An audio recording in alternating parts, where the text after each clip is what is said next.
Mountain News, First at 4, continues.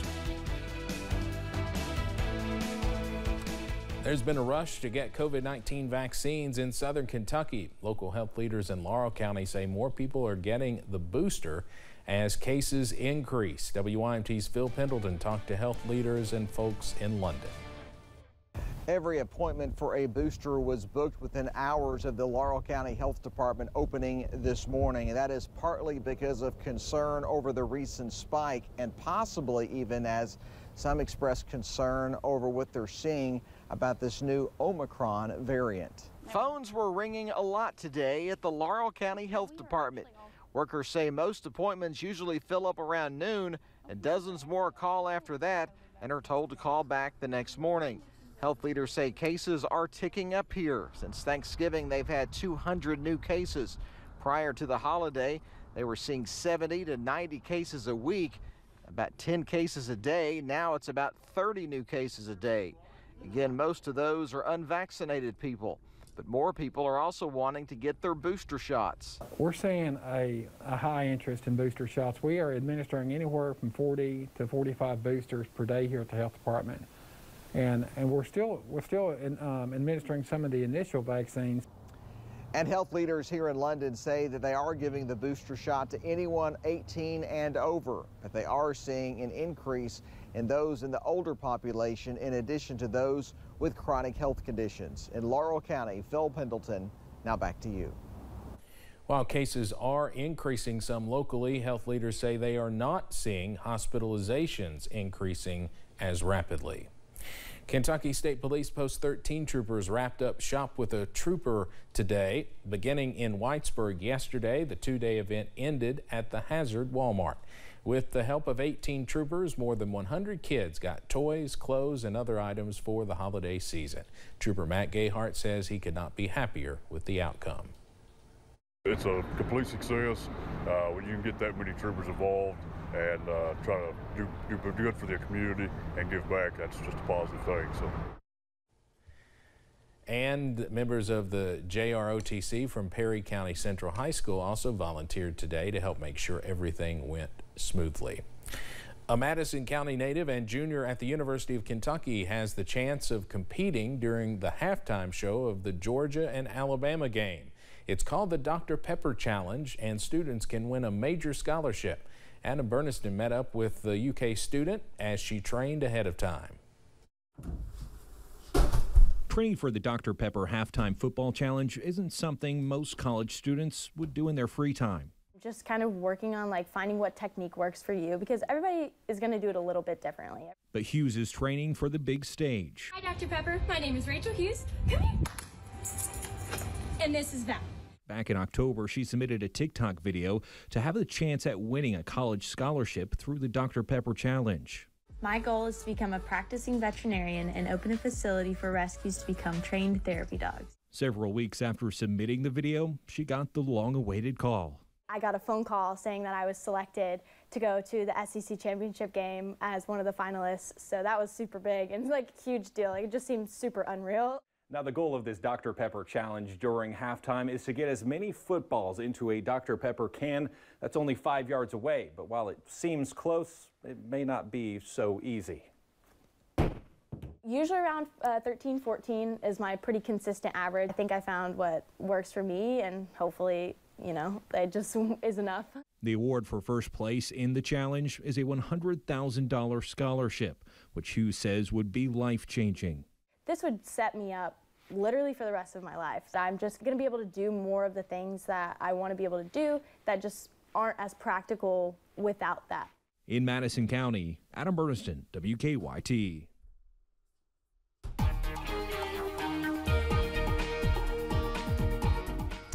A sunny but breezy day around the mountains today. Even so, we have still kept with that very mild feel outside.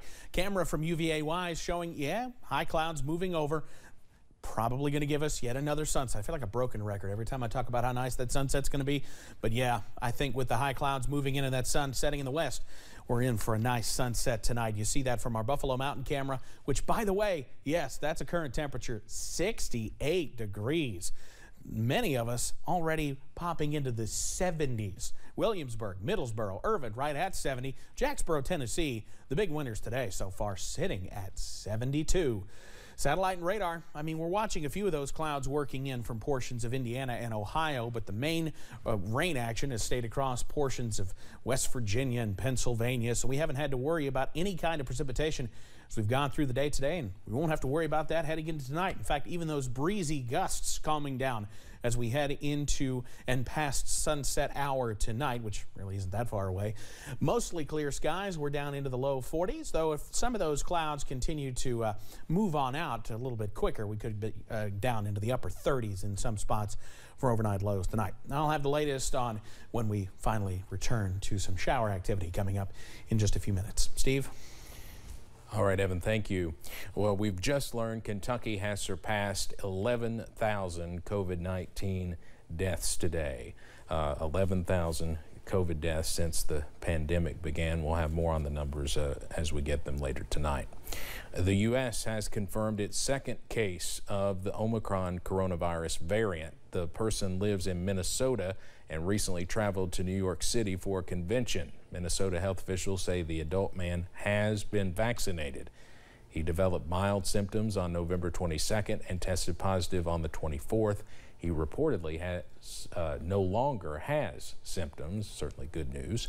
The World Health Organization is advising people with lower immunity or who are not vaccinated to postpone travel for now. Researchers in Arizona want to see if people can spread COVID-19 to their pets. The Translational Genomics Research Institute says it's tested more than 80 animals in 30 households across the state so far. They've found owners are passing COVID-19 to their pets. The researchers say so far about 30% of the dogs and cats tested positive. Overall, pets quickly recovered and did not appear to pass the virus on to other people. If you're looking to get your Christmas gifts on time, you may be out of luck. It's not looking like Santa will meet the deadline for some. Staffing shortages at the Troy Post Office in Virginia is leading to severe mail delays there. Politicians have been pushing the USPS Virginia district manager during the past few months. I asked them, could we come pick up their mail? And they said no, because if they didn't have the people to deliver it, they don't have the people to sort it. Senator Mark Warner is calling for more job fairs and plans for a holiday surge. Representative Abigail Spanberger is relaunching a survey focused on mail delays, but for now the problem persists. To study a volcano, scientists have to get dangerously close, and they're trying to learn how these volcanic eruptions form, develop, and if you live on Spain's Canary Islands, where it's already destroyed thousands of homes, when will it end? But despite constant surveillance, we still really do not understand what's going on below the Earth's crust. So scientists will continue to wear protective clothing and gas masks as they chase answers in the rivers of lava. We are learning more today about the lives that were lost during this week's school shooting in Oxford, Michigan.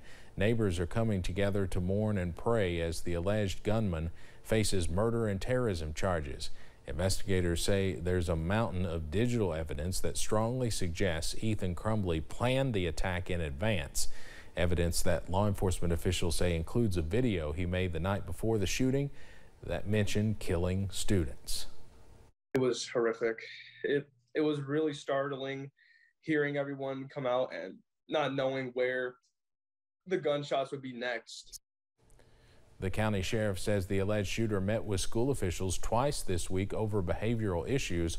The first was Monday on his own. The second was with his parents just 3 hours before the shooting.